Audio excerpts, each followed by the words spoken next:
Um, uh, Hello everyone. My name is Yash. I'm someone who is, for those of you who are first time watching, my name is Yash, and for those of you who have, there's barely a chance anyone is watching. Not a lot of people are watching these videos, but I'm someone who is interested in learning Korean um, for a while, primarily because I was always interested in learning another language just as a hobby. I thought it would be cool to learn another language, and one of the things that made me interested in learning Korean was that a lot of the sounds that are made in Korean, like I came across this video about Hangul, and I could identify almost all of the sounds that were made. Like there are certain languages like it's like really tough. The very sounds they are making are not familiar to me, but when it comes to Korean, like it's like almost like the same as my native language Hindi. So that was like one of the reasons I was interested, just because like some of it was my fault because of my bad habits of procrastination and laziness, general laziness, and you know because of because certain situations happen in my family related to health with certain members of my family. So those were the reasons that I never like got around to it. uh, mm, uh, so that was the wait a second. So, yes. So that was the reason that I was so I was looking for certain ways to develop some consistency and hold myself accountable. I've gotten 29. Like I've been thinking of learning Korean like for like 3 to 4 years now, but never got around to it because of my own laziness and what have you. So these streams, these videos, they are a way of holding myself accountable, and to develop some consistency. Like even just by the excuse of I have to make a video. Like if I can sit and concentrate for some time, that would be awesome. So and to an extent, this is also like this is my show of solidarity. I'm sure there are other people who are also struggling with discipline and procrastination, stuff like that. you know Everybody is just like all rah rah, and oh, we are disciplined and all that. It's not easy. It doesn't come easy to all of us. Some of us are do struggle with it. So if you are one of these people, you are like me, you struggle with stuff like that. This is my way of showing you that it's not, you are not alone. And if I can achieve some things, then I can serve as an example that even if you're struggling right now, that doesn't mean it's impossible. So yeah, last time we learned, we did a two-part stream. The part one of the stream was formal learning, and part two of the stream was uh, we watched a news clip and picked up some words. That's the same format we will use. I haven't learned Hangul completely. I'm sure I can identify some simple consonants, some complex consonants, some simple vowels, some complex vowels. I don't have the whole thing memorized, but hopefully, like as we go through this, we will. Uh, for the time being, my hope and my plan really, it's more of a hope than a plan really. But my hope and my plan is that if I do this consistently every day, uh, if I do this consistently every day, eventually my brain will just catch up the patterns, like certain sounds that mean, like Steve Kaufman, I've mentioned him before, this famous polyglot who learned 20 languages. He recommends learning languages not through like formal study, but through repetition and repetition and immersion. So basically, you dive into the content that language produces, and you will pick it up naturally. Now, he himself admits that that method will not get you speaking Korean very fast. Speaking is in an art of itself, and so that requires a different approach if you want to do it quickly. So this is what we are going to do. The first part of the stream will be us doing some formal studies, and the next part will be us consuming some Korean content, which is a headache in itself, by the way. Like the amount of time that I've recorded something and that was copyrighted, it's nuts. So that's why, like, I've thought of, like, public Korea. I don't think that will be much of a issue if we consume news clips.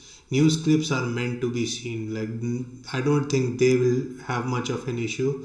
So, and they did, at least the algorithm didn't, and that's a good thing, obviously. So this is what we are going to do. We are going to study formally. For those of you who don't know, this is the channel, LKI School of Korean. Now this is in Hindi, so if you don't know Hindi, I apologize. But if you know some Korean, you will. I think that even if you don't know Hindi, you will benefit. At least it's, at the end of the day, it's pattern recognition. So we did the first video. Now we will do the second video.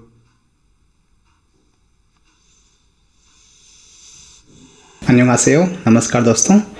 Hindi के through Hangal, Korean script Hangal सीखने का जो मैंने एक video बनाया था last में, उसमें फर्स्ट पार्ट में हमने हंगल लिखना सीखा था। हंगल के सभी अक्षरों को, उनका प्रोनाउंसिएशन क्या होता है वो सीखा था।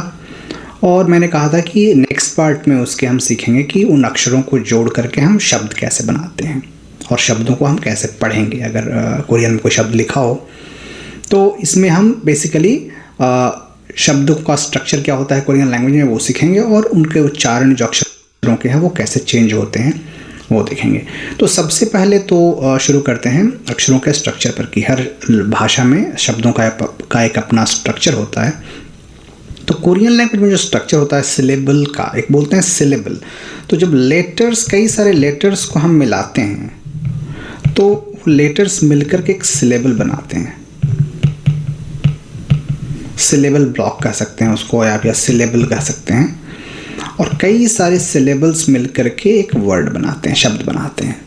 और कई सारे शब्द मिलकर के फिर एक सेंटेंस बनाते हैं। ठीक है, तो जैसे अगर आप बोलते हैं भारत, तो इसमें ये भा जो है ये एक सिलेबल कह सकते हैं इसको हम।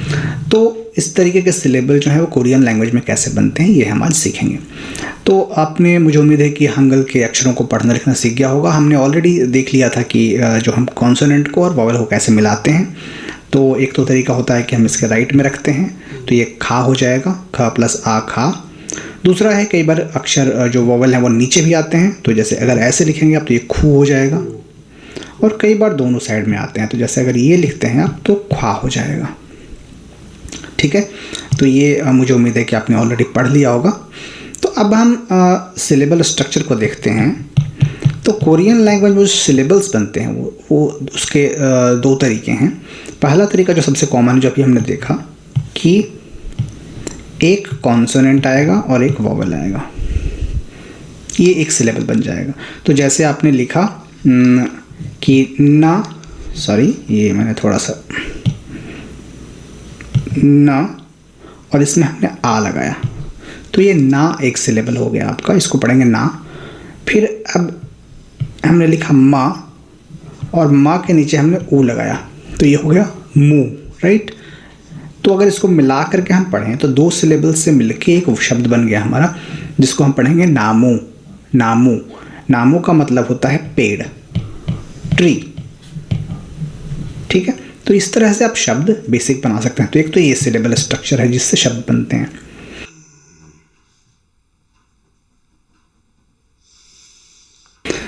और इस वाले स्ट्रक्चर में हम अगले स्ट्रक्चर में जाएंगे जिसमें क्या होगा कि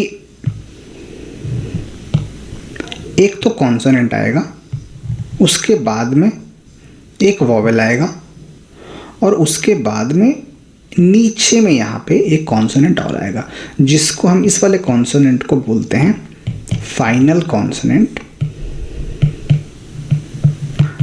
और या फिर कोरियन में इसको हम बोलते हैं फाच्छिम। ठीक है, तो इसका एग्जाम्पल अगर लें हम कि ऐसा सिलेबल कैसा दिखेगा दिखने में, तो जैसे हमने ख लिया वर्ड और फिर इसमें ई लगा दिया मान लीजिए, तो खी बन गया। अब हमें म लगाना है, हमें लिखना है किम, जो कोरियन किम होता है टाइटल सरनेम, तो किम लिखना है हमें। तो ये म जो है ये यहाँ पे हमने लगाया, क्योंकि यहाँ पे अगर हम लगाएंगे म, तो यहाँ पे कोरियन लैंग्वेज में कभी भी कॉन्सोनेंट अकेले नहीं आएगा। जब भी आएगा वो तो किसी वॉवेल के साथ में आएगा, ना कॉन्सोनेंट अकेले आएगा ना वॉवेल आएगा। जब भी मिनिमम जो सिलेबल का हमारा स्ट्रक्चर है उसमें एक कॉन्सोनेंट और एक वॉवेल तो होना ही चाहिए, अकेले दोनों कभी नहीं आएंगे। तो ये पर अगर आप ऐसे लिखते हैं किम तो वो गलत है, ये ऐसे नहीं लिखा जाएगा कभी भी। तो इसमें कुछ हमें वॉवेल लगाना पड़ेगा, तो खी मौ लगाना पड़ेगा, खीमा, खीमी और समथिंग। लेकिन यहाँ पे हमें कोई वॉवेल नहीं साउंड चाहिए, हमें सिर्फ म साउंड चाहिए, छोटा म, किम, है ना। तो उस कंडीशन के लिए हम म को नीचे ऐड कर देते हैं और इसको हम पढ़ते हैं किम। तो यहाँ पर आप देखिए तो स्ट्रक्चर ये इसके जैसा नहीं है क्या, एक कॉन्सोनेंट एक हो गया, एक वॉवेल हो गया और फिर एक नीचे में कॉन्सोनेंट है। तो ये इस तरह का स्ट्रक्चर दिखेगा आपका। ये तो दूसरा स्ट्रक्चर हुआ। और एक तीसरा स्ट्रक्चर होता है जो कि दूसरे स्ट्रक्चर का ही एक वेरिएशन है, उसी का एक वर्जन है। उसमें बस अंतर इतना होता है कि कॉन्सोनेंट होगा, एक वॉवेल होगा और नीचे में एक कॉन्सोनेंट की जगह दो कॉन्सोनेंट आ जाएंगे। वो एक कॉन्सोनेंट्स का एक फिक्स वो होता है, कॉम्बिनेशन होता है, वही फिक्स कॉन्सोनेंट्स हैं, दो दो साथ में आएंगे वो कई बार। लेकिन ऐसे वर्ड्स बहुत ज़्यादा नहीं हैं, तो ये हम अभी शुरू में आप इसको इग्नोर करके भी चल सकते हैं थोड़ा सा, लेकिन आपको समझ में होना चाहिए कि ऐसे भी आ सकते हैं शब्द। तो जैसे एक एग्जांपल लेते हैं हम कि स और आ लगाया हमने और फिर नीचे में ल और म, ये दोनों आ रहे हैं साथ में, यहाँ पर दो कॉन्सोनेंट आ गए नीचे में। तो ये स्ट्रक्चर अगर आप देखिए तो ये इस तरह का स्ट्रक्चर बन रहा है, कॉन्सोनेंट प्लस वॉवेल प्लस नीचे में दो कॉन्सोनेंट आ रहे हैं, एक की जगह दो आ गए, बस इतना ही डिफरेंस है। तो इस सिनेरियो में कहाँ पर कौन सा अक्षर आ रहा है उसके हिसाब से उसका प्रोनाउंसिएशन चेंज हो सकता है। ठीक है, तो कुछ रूल मैं आपको बताऊंगा। बेसिक सबका उच्चारण तो हमने पढ़ लिया है, तो अगर कोई अलग रूल नहीं बता रहा हूँ मैं तो उसका मतलब हमें बेसिक उच्चारण करना है। ठीक है, तो इन दोनों जो सिलेबल हैं, सिलेबल नंबर 1, नंबर 2 और नंबर 3, इसको हम बाद में देखेंगे थोड़ी देर बाद। सबसे पहले हम पहले वाले पे चलते हैं, जो बेसिक वाला, जो हमने ऑलरेडी सीखा हुआ है कि कैसे ना में आ लगा के ना बनाएंगे, माँ में वो लगा के मुँह बनाएंगे, तो ना मुँह मतलब पेड़ हो जाएगा। ठीक है, तो अब इसी में मैं कुछ रूल बताऊंगा आपको कि इसमें 4 अक्षर जो हैं, जो सबसे ज़्यादा फ्रिक्वेंटली आपके कोरियन शब्दों में आएंगे, वो ये हैं।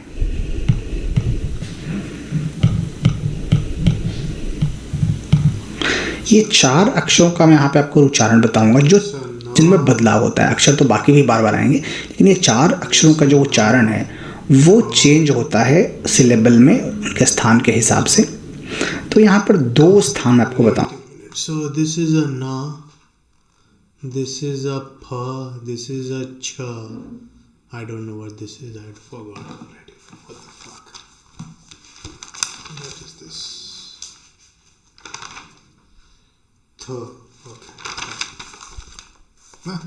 No.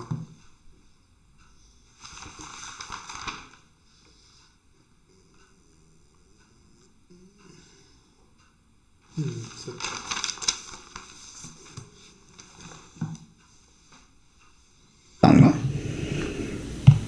एक तो कि शब्द के बिल्कुल बिगिनिंग में आ रहा हूं, किसी भी स्थिति में किसी भी जो अक्षर है उसका 3 उच्चारण हो सकते हैं। एक तो बिगिनिंग में, दूसरा अगर वो भाच्छिम में आता है, भाच्छिम का मतलब यहाँ पे नीचे में कहीं यहाँ आ रहा हो, यहाँ आ रहा हो, उसको भाच्छिम बोलते हैं। तो भाच्छिम में आ रहा है तो वो उच्चारण अलग हो सकता है, और उसके अलावा कहीं भी आ रहा हो शब्द में तो उसका उच्चारण एक अलग हो सकता है। ठीक है, तो इन तीनों का उच्चारण हम भाच्छिम वाला तो बाद में देखेंगे, इसको हम इग्नोर करते हैं। अभी सिर्फ बिगिनिंग का और कहीं और बीच में कहीं पर आ रहा हो उनका देखते हैं। तो बिगिनिंग में इनका उच्चारण तो वही होगा जो हमने सबसे शुरू में सीखा है, खा। और अगर कहीं बीच में आ रहे हों तो उनका उच्चारण होगा ग। ठीक है, तो जैसे एक शब्द लेते हैं हम,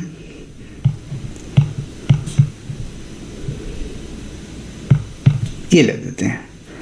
अब यहाँ पर देखेंगे तो दोनों नागु अक्षर ये एक ही अक्षर दोनों स्थान पे आ रहा है। जो पहला वाला जो अक्षर ये हो रहा है इसको हम पढ़ेंगे खा। ठीक है, क्योंकि बिगिनिंग में है। लेकिन इसके बाद में जो ये बीच में कहीं आ रहा है इसको हम खा नहीं पढ़ेंगे, इसको हम ग पढ़ेंगे, ग। तो ग प्लस ऊ बन जाएगा गु, खागु हो जाएगा इसका उच्चारण। इसका उच्चारण खाखू नहीं होगा, खाखू नहीं होगा, खागु होगा इसका करेक्ट उच्चारण। ठीक है, तो ये ध्यान रखना है आपको कि सिर्फ पहला बिल्कुल शब्द के शुरू में आ रहा हो तब तो इसका उच्चारण ख होगा, बीच में कहीं और आ रहा हो तो ग होगा, है ना। तो ये पहला रूल आपका हुआ। दूसरा जो शब्द, So this was something that we were noticing from the like if you have watched like my beginning, the stream that I was doing in the beginning, that this was something that we all were noticing from the very beginning, that it seems that these consonants, they make a different sound when they are at the end of the word as opposed to when they are at the beginning of the word. So it's nice to be validated about some of your observations, at least, because I was being miserable because every time I would predict something it would be wrong, and you can only afford so many times being wrong before you start feeling शब्द है हमारा, अक्षर है हमारा, वो है था। तो इसका उच्चारण था होता है, लाइट था। लेकिन शब्द के बीच में कहीं और आएगा तो इसका उच्चारण द हो जाएगा। इसके उदाहरण देख लेते हैं।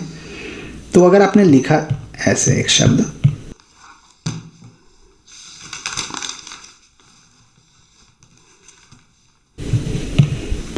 तो इसको हम पढ़ेंगे थारी, थ प्लस आ था, र प्लस ई री। तो इसको हम पढ़ेंगे थारी। थारी का मतलब होता है पैर, लेग, या इसका मतलब पुल भी होता है, ब्रिज। लेग या ब्रिज इसका मतलब होता है। थारी इसका उच्चारण होगा। अब एक दूसरा शब्द लेते हैं जिसमें ये पहले, यहाँ तो क्योंकि पहले स्थान पे आ रहा है ना, लेकिन अगर बीच में कहीं और आए तो ये लेते हैं हम एक वर्ड, आ था, र प्लस ई री। तो आपका हुआ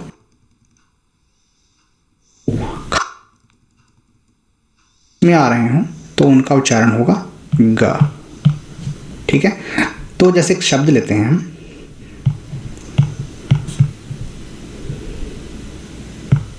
ये ले देते हैं। अब यहाँ पर देखेंगे तो दोनों अक्षर ये एक ही अक्षर दोनों स्थान पे आ रहा है। जो पहला वाला जो अक्षर ये हो रहा है इसको हम पढ़ेंगे खा। ठीक है, क्योंकि बिगिनिंग में है। लेकिन इसके बाद में जो ये बीच में कहीं आ रहा है इसको हम खा नहीं पढ़ेंगे, इसको हम ग पढ़ेंगे, ग। तो ग प्लस ऊ बन जाएगा गु, खागु हो जाएगा इसका उच्चारण। इसका उच्चारण खाखू नहीं होगा, खाखू नहीं होगा, खागु होगा इसका करेक्ट उच्चारण। ठीक है, तो ये ध्यान रखना है आपको कि सिर्फ पहला बिल्कुल शब्द के शुरू में आ रहा हो तब तो इसका उच्चारण ख होगा, बीच में कहीं और आ रहा हो तो ग होगा, है ना। तो ये पहला रूल आपका हुआ। दूसरा जो शब्द है हमारा, अक्षर है हमारा, वो है था। तो इसका उच्चारण था होता है, लाइट था। लेकिन शब्द के बीच में कहीं और आएगा तो इसका उच्चारण द हो जाएगा। इसके उदाहरण देख लेते हैं। तो अगर आपने लिखा ऐसे एक शब्द,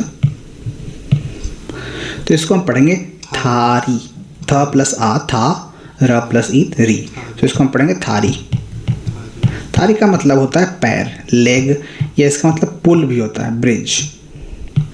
लेग या ब्रिज इसका मतलब होता है। थारी इसका उच्चारण होगा। अब एक दूसरा शब्द लेते हैं जिसमें ये पहले, यहाँ तो क्योंकि पहले स्थान पे आ रहा है ना, लेकिन अगर बीच में कहीं और आए तो ये लेते हैं हम एक वर्ड,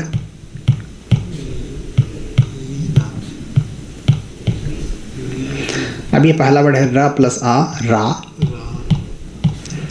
दूसरा है ध प्लस ई।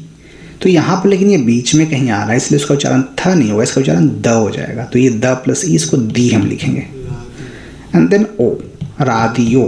तो ये रादियो कुछ नहीं है, रेडियो है। रेडियो को कोरियन में रादियो बोलते हैं, रादियो है ना। तो राथियो नहीं पढ़ना है इसको, ये थ नहीं बोलना है, थ गलत हो जाएगा, रादियो बोलना है। ठीक है, तो शब्द के शुरू में होगा तो थ होगा, अदरवाइज द होगा। तीसरा जो ये शब्द अक्षर है हमारा वो है फा। तो ये नॉर्मली शुरू में आएगा तो फा होगा, बीच में कहीं आ रहा है तो ये ब हो जाएगा, ब।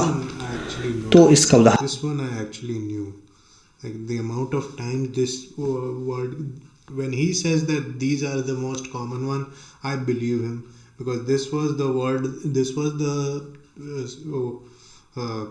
the consonant that I encountered the most, and this was the one that was tripping me the most, because sometimes it's a b, sometimes it's a p, and like this much I figured out myself. This one I figured out myself, that it seems like when it's at the end, like it makes a b sound, because it was in so many words and it was so many times it was a b. तो एक शब्द लेते हैं हम, अब ये क्या है? फीनू, I hope I'm right.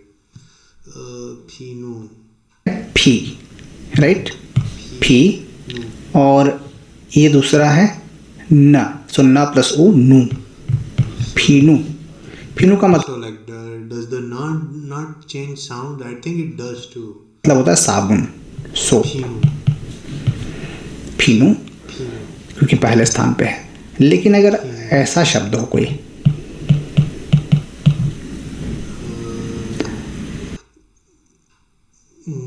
नीबी, तो इसका उच्चारण होगा ना प्लस आ, ना। और ये यहाँ पे फ नहीं पढ़ेंगे, इसको ब पढ़ेंगे हम, जो कि बीच में कहीं आ रहा है, तो नाबी हो जाएगा। ये नाफी नहीं होगा, नाबी। नाबी का मतलब होता है बटरफ्लाई, तितली जिसको बोलते हैं, नाबी। अब यहाँ पे देख,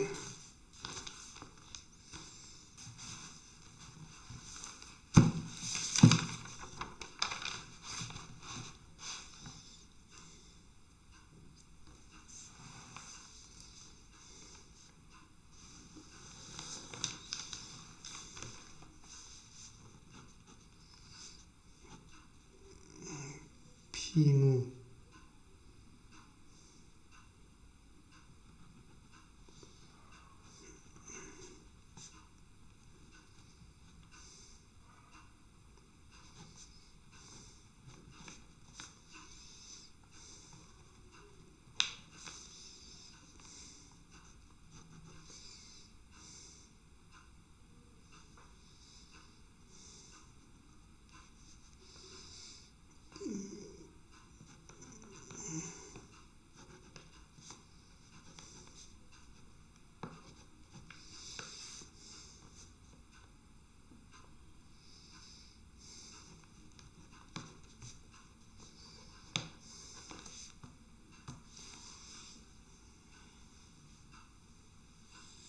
देख रहे हैं कुछ अक्षरों का उच्चारण चेंज नहीं होता। जैसे ना है, ये शुरू में आने पर भी ना है, बीच में आने पर भी ना है, तो उनको मैं यहाँ पे मेंशन नहीं कर रहा हूँ। जिनका चेंज हो रहा है सिर्फ उनको मेंशन कर रहा हूँ। ना है, मा है, इनका नहीं चेंज होगा। ये चौथा है हमारा, इसको छ पढ़ते हैं शुरू में आने पर, लेकिन होगा। जिनका चेंज हो रहा है सिर्फ उनको मेंशन कर रहा हूँ। ना है, मा है, इनका नहीं चेंज होगा। ये चौथा है हमारा, इसको छ पढ़ते हैं शुरू में आने पर, लेकिन बीच में अगर कहीं आ रहा है तो इसको ज पढ़ेंगे। ठीक है, तो एक उदाहरण लेते हैं शब्द का। जैसे यहाँ पे मैं लिखता हूँ शब्द, ये this would be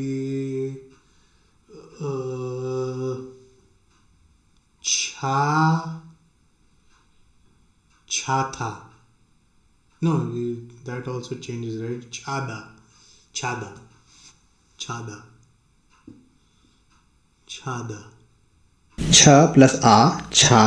दा, और ये इसको क्या पढ़ेंगे? था प्लस आ लिखेंगे या द प्लस आ लिखेंगे? द प्लस बोलेंगे, है ना, क्योंकि बीच में आ रहा है, ये शुरू में नहीं आ रहा है। शुरू में आता तो था लिखते हैं इसको, लेकिन यहाँ पे दा है, छादा। छादा का मतलब होता है सोना, to sleep.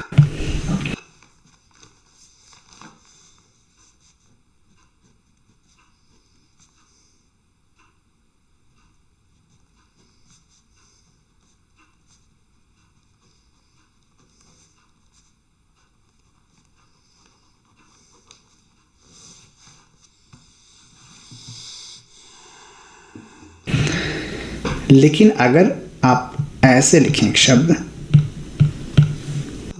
This would be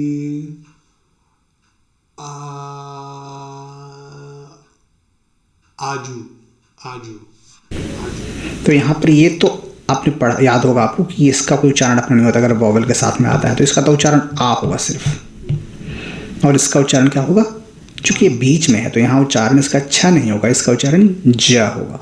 सो आजू, आजू बोलेंगे इसको। आजू का मतलब होता है वेरी। अब ये जो वेस्ट वाले लोग हैं, अंग्रेज लोग हैं, इनके जो लैंग्वेज है इसमें इतना उच्चारण क्लियर नहीं है चीज़ों का, छ ज क ख ग, तो वहाँ पर ये लोग इसको सीधा ज ही पढ़ेंगे। शुरू में आया बाद में आया वो ज ही है इनके लिए, तो वो इसको पढ़ेंगे ज़्यादा, इसको पढ़ेंगे आजू। उसी तरीके से इसको भी हर जगह वो ग पढ़ेंगे, वो जो उनके में जनरली ये वाला उच्चारण वो लेते हैं काम में। तो अगर आप गलत उच्चारण है, लेकिन ये हमारी भाषा में सही शब्द, सही साउंड हैं अवेलेबल, तो हम क्यों गलत उच्चारण करें। तो आप कोशिश कीजिए कि इस तरीके से उच्चारण कीजिए, ये परफेक्ट बिल्कुल नेचुरल कोरियन लोगों जैसी साउंड आपकी निकलेगी। नहीं तो कई जगह पे मैंने कोरियन लोगों को भी देखा है, पढ़ाते हैं वो अंग्रेज़ों से इंस्पायर होकर ये वाले अक्षर पढ़ाते हैं कि ये ग है, ये द है, ये ब है, ज है, बट ऐसा नहीं है। करेक्ट साउंड जो कोरियन लैंग्वेज की है वो ये है, शुरू में होने पर, बीच में होने पर ये होगा, बीच में ये भाच्छी में आने पर कुछ और होगा, वो हम अभी देखेंगे। Wait a second.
Sorry about that, people. Sorry. Oh, wait a second.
तो ये समझ गए आप कि कैसे इसको जोड़ के पढ़ेंगे।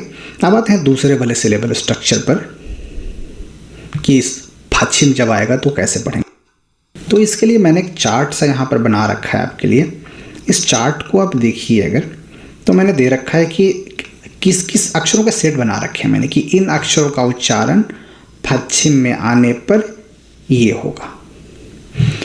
तो ये जैसे ये पहला अक्षर है ख, फिर दूसरा है क, तीसरा है ख, एस्पिरेटेड है, एक डबल वाला है ना। और तीनों ही अक्षरों का उच्चारण क होगा अगर वो नीचे आएंगे पश्चिम में। तो पश्चिम में जैसे यहाँ पे ये वाला शब्द ले लीजिए, यहाँ पे पश्चिम में क है तो इसका उच्चारण होगा खा, ख प्लस आ, खा, एंड देन नीचे में ये है तो उसको पढ़ेंगे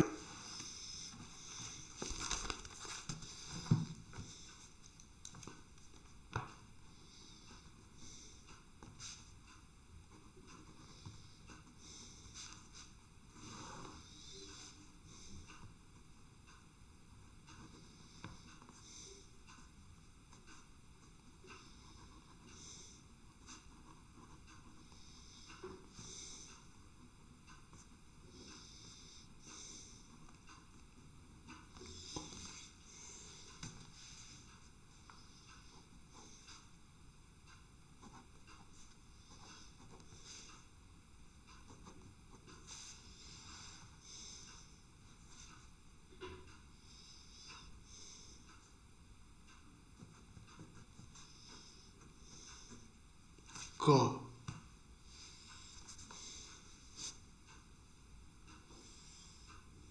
खाक, खाक, इस वाले को। इसमें खा तो ऊपर में सेम है लेकिन पश्चिम में इसकी यहाँ पे एक की जगह डबल का है तो इसका भी उच्चारण का ही होगा, क्योंकि इन तीनों का उच्चारण सेम होता है नीचे आने पर, जब ये नीचे आ रहे हैं। समझ रहे हैं यहाँ पे आप कि तीनों तीन अक्षर हैं लेकिन उच्चारण तीनों का खाक खाक खाक होगा, क्योंकि तीनों ही का की तरह साउंड तीनों का आएगा। ना का साउंड ना ही रहेगा, इसमें कोई बदलाव नहीं आएगा, पश्चिम में आए या कहीं और आए। उसी तरीके से माँ है, माँ का भी साउंड में कोई बदलाव नहीं आता है, वो ऐसे ही रहेगा। बाकी यहाँ पे आप देख रहे हैं कि काफ़ी सारे अक्षर हैं, इतने सारे अक्षरों का जो उच्चारण है वो एक जैसा होता है त। अगर वो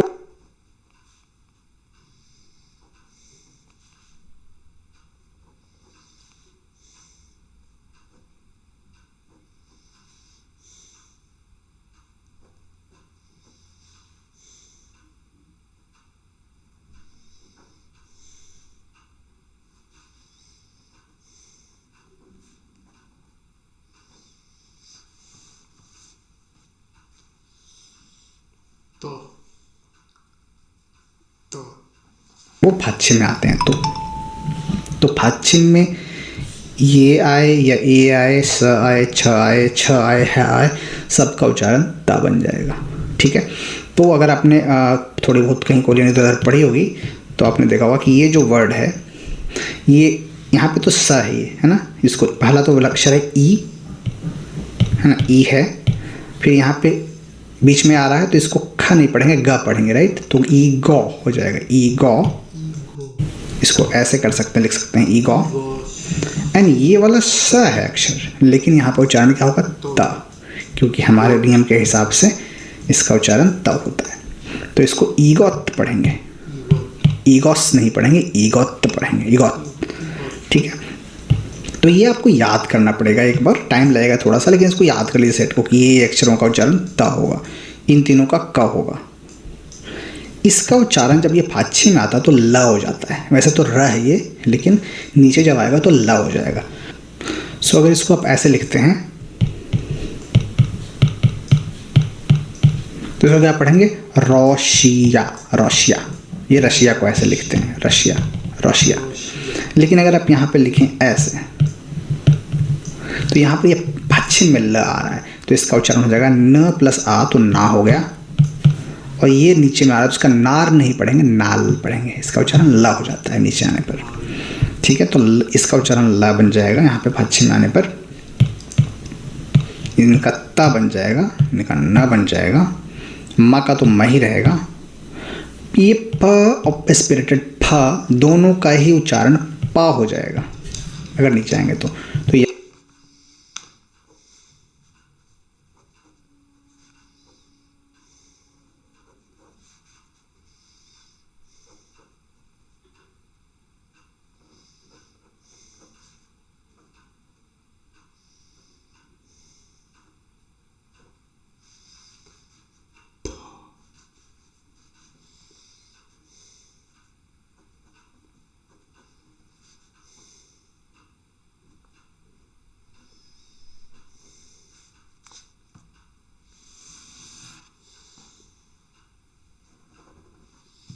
यहाँ पर अगर देखें आप, तो इसका क्या हो जाएगा,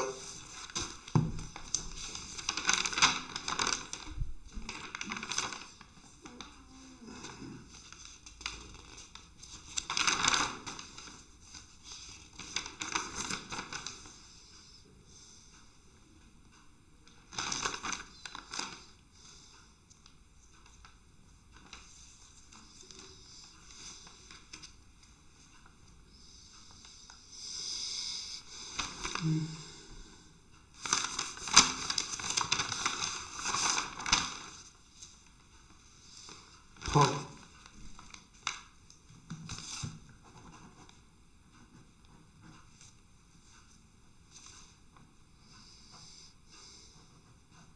फ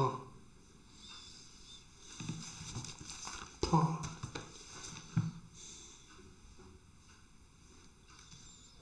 उच्चारण थाप।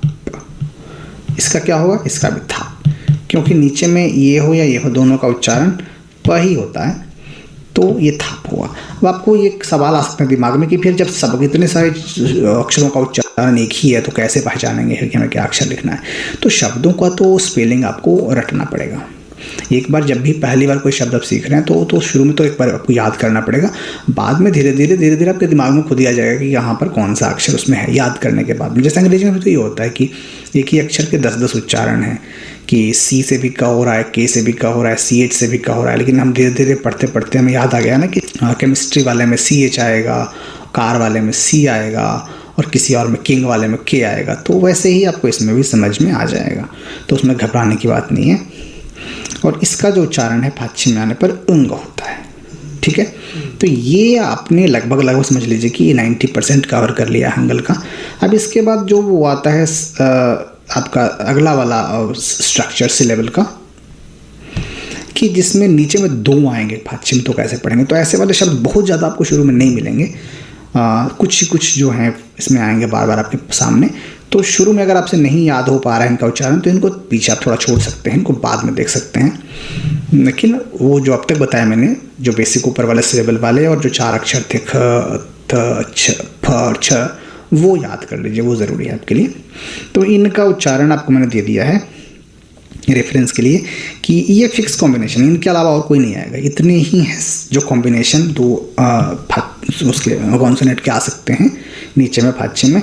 और इनका उच्चारण जब ये ऐसे 2 आते हैं ना, 2 अक्षर नीचे में फाचे में, तो इनमें दोनों का उच्चारण नहीं पढ़ेंगे। जैसे इसको क तो ऐसे नहीं पढ़ेंगे, इसमें से एक ही अक्षर डोमिनेंट होता है और एक का उच्चारण साइलेंट होगा। तो यहाँ पर इसका उच्चारण डोमिनेंट है, तो इसको का पढ़ेंगे, ये स साइलेंट हो जाएगा, ठीक है। तो जैसे अगर एक शब्द ले लें हम, तो यहाँ पे इसको पढ़ेंगे हम तो मुक पढ़ेंगे, सिर्फ मुक, क्योंकि ये स जो है ये साइलेंट है। तो ऐसे सब में ही एक ही अक्षर का उच्चारण होगा, बाकी दूसरा वाला साइलेंट रहेगा। तो ये वाला थोड़ा बाद में आप इसको याद कर सकते हैं, लेकिन इतना अगर आपने पढ़ लिया है तो आप अक्षरों को आराम से पढ़ सकते हैं। जैसे नॉर्मल कोई भी वर्ड आप ले लीजिए, जैसे हम लिखते हैं, मैं एक अक्षर लिख के दिखाता हूँ आपको, शब्द।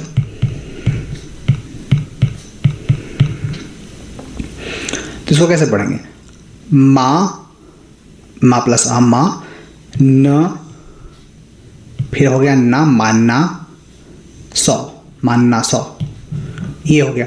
अब आपको मैं एक शब्द और लिखता हूँ, इसको कैसे पढ़ेंगे, ह plus uh,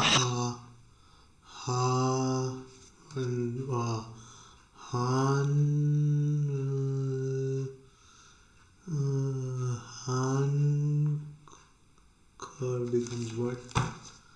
Kha become hangu, hanguk, hanguk, hanguk. Let's see. हा हो गया, न हो गया, फिर हन, और ये ख, यहाँ इसको क्या पढ़ेंगे, ख या ग पढ़ेंगे, है ना, क्योंकि बीच में कहीं पर आ रहा है। तो हंग ग प्लस उगु, हंगु। ये इसको क्या पढ़ेंगे, क, क्योंकि इसका उच्चारण फाची में आने पर क होता है। हंगुक, हंगुक का मतलब होता है कोरिया, हंगुक, ठीक है। और इसी तरीके से ले लीजिए आप यहाँ पे, अगर इसी में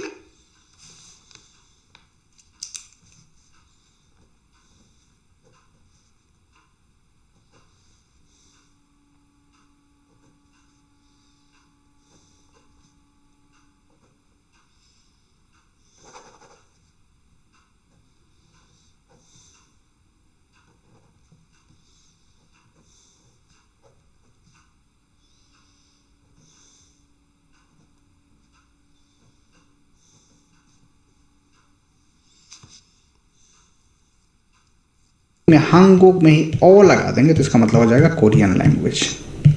इसको पढ़ेंगे हांगुगो, हांगुगो, ठीक है। अगर आप लिखते हैं इंदो तो ये ऐसे लिखा जाएगा ई न दो, इंदो। यहाँ पे इसको द पढ़ेंगे, थ नहीं पढ़ेंगे, इंथो नहीं पढ़ेंगे, इंदो पढ़ेंगे, है ना, इंदो। अगर मैं लिखता हूँ ऐसे एक शब्द, इसको क्या पढ़ेंगे, स प्लस ओ तो 100 हो गया, 100।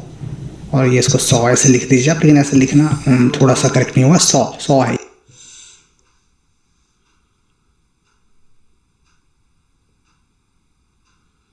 Saul, Saul, ये 100। एंड देन ऊ, एंड नीचे में ये किसको पढ़ेंगे, र या ल पढ़ेंगे, है ना, सऊल। तो ये सऊल है, इसको पैसे भी लिख सकते हैं सऊल, क्योंकि सऊल थोड़ा सा लिखना मुश्किल है।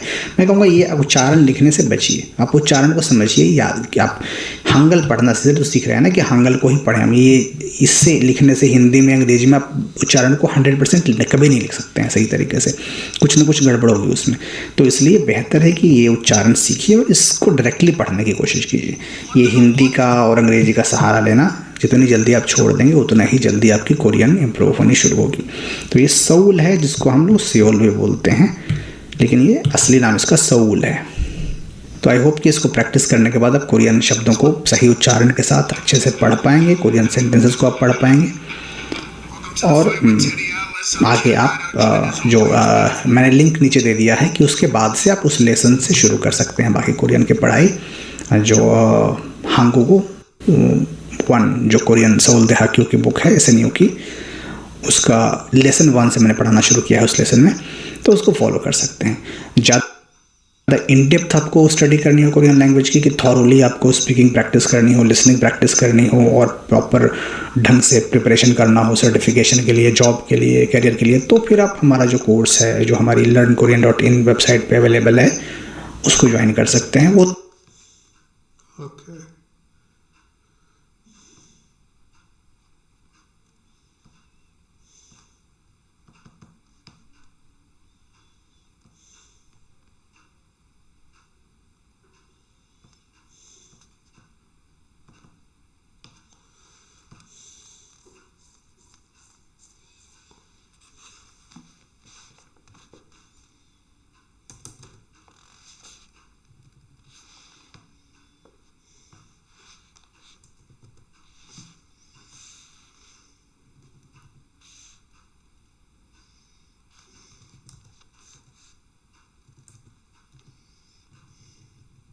What am I doing?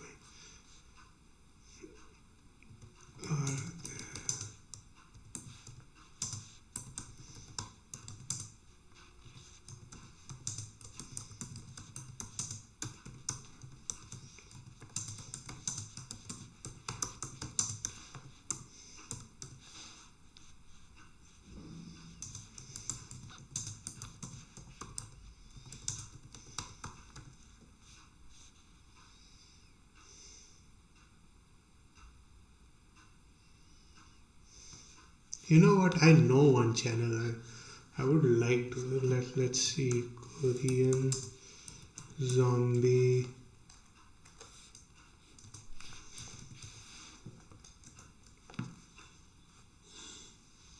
Okay. I don't think Korean zombie will have a problem with me using his videos. I hope not anyway. Okay.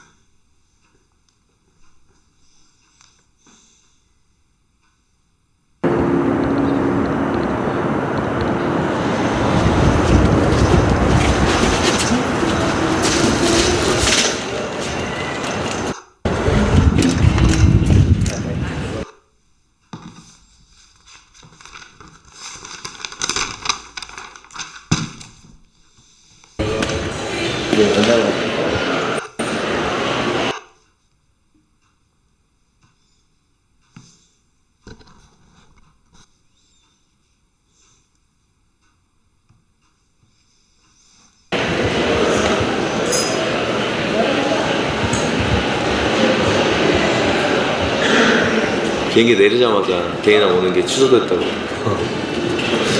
그러니까 너무 헛웃음이 아직까지도 나오는데. 그래서 지금 바로 데이나를 만나러 갔습니다. 다행히 또 이제 바로 만날.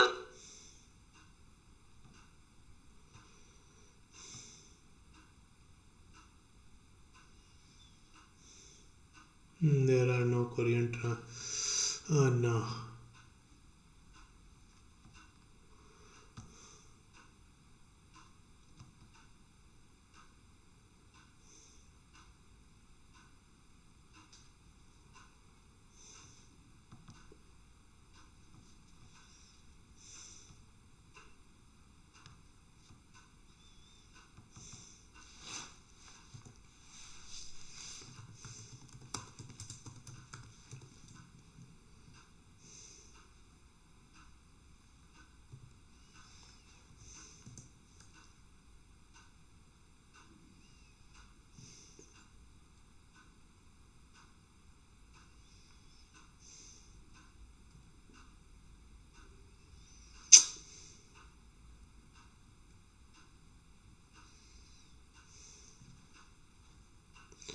By the way, this is the app that we are using.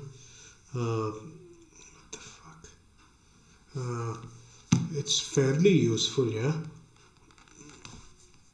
Let's see.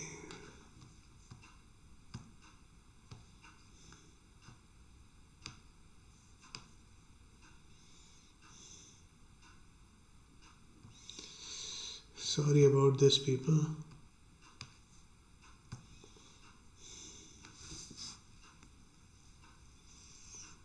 Just give me a moment.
네, 안녕하세요. 양키입니다.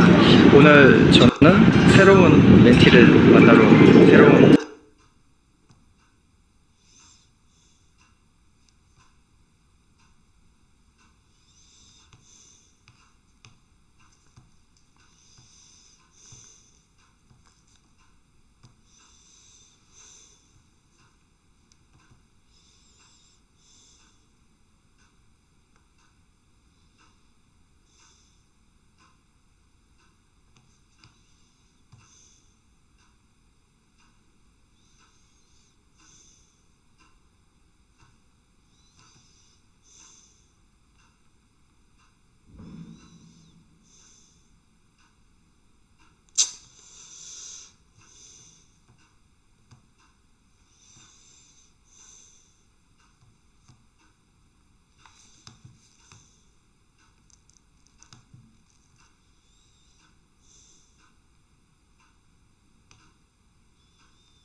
Maybe this will work. I honestly don't want to do these videos. Like, 윤지는 학교에 가요.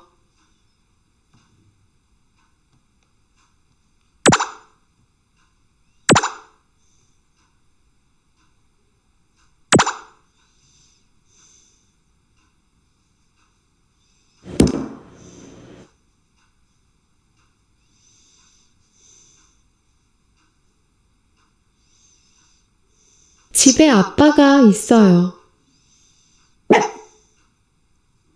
집에 엄마가 있어요.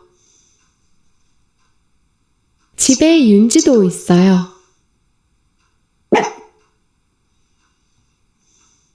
저는 아빠, 엄마, 윤지와 같이 살아요.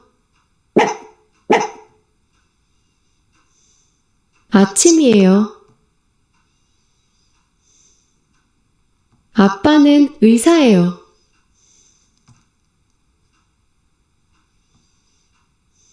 아빠는 병원에 가요.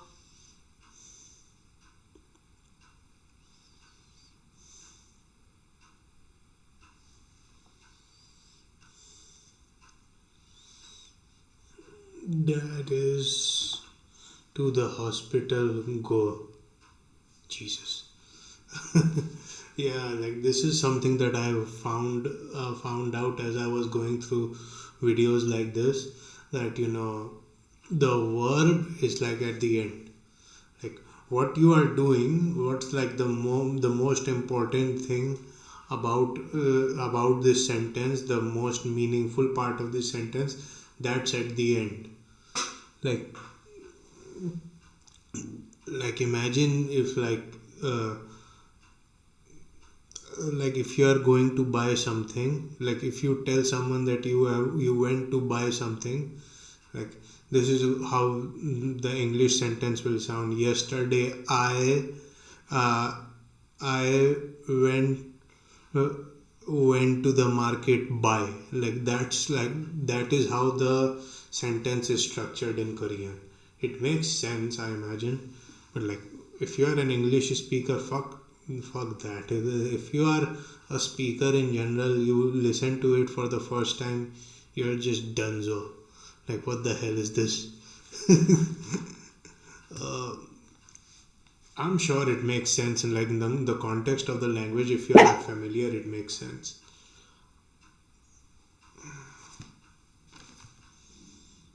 엄마는 공무원이에요.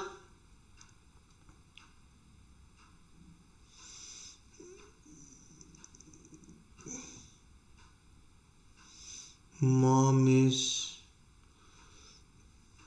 public servant. 공무원이에요. 공무원이에요. 공무원이에요.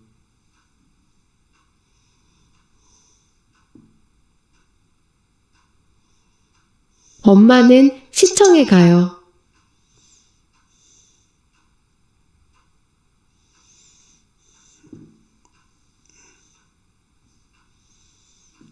시청에 가요.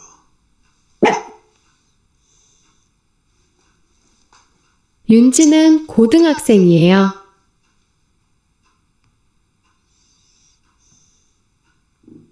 윤지는 학교에 가요.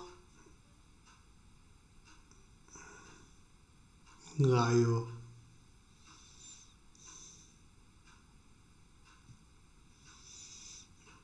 You see, Yunjin is to the school go. Yunjin in 학교에 가요.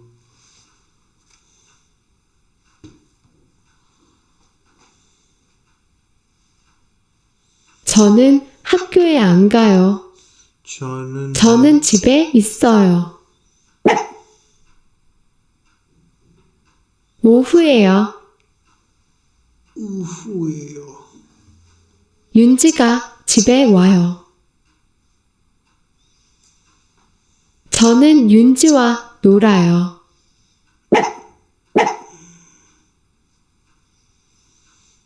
저녁이에요. 엄마가 집에 와요. 엄마와 집에 와요. 아빠도 집에 와요. 아빠도 집에 와요. 다녀왔습니다. 다녀왔습니다. 우리는 공원에 가요. 고마워요. 저는 아빠, 엄마, 윤지와 It's actually not bad. You know what? We'll continue this tomorrow. Yeah.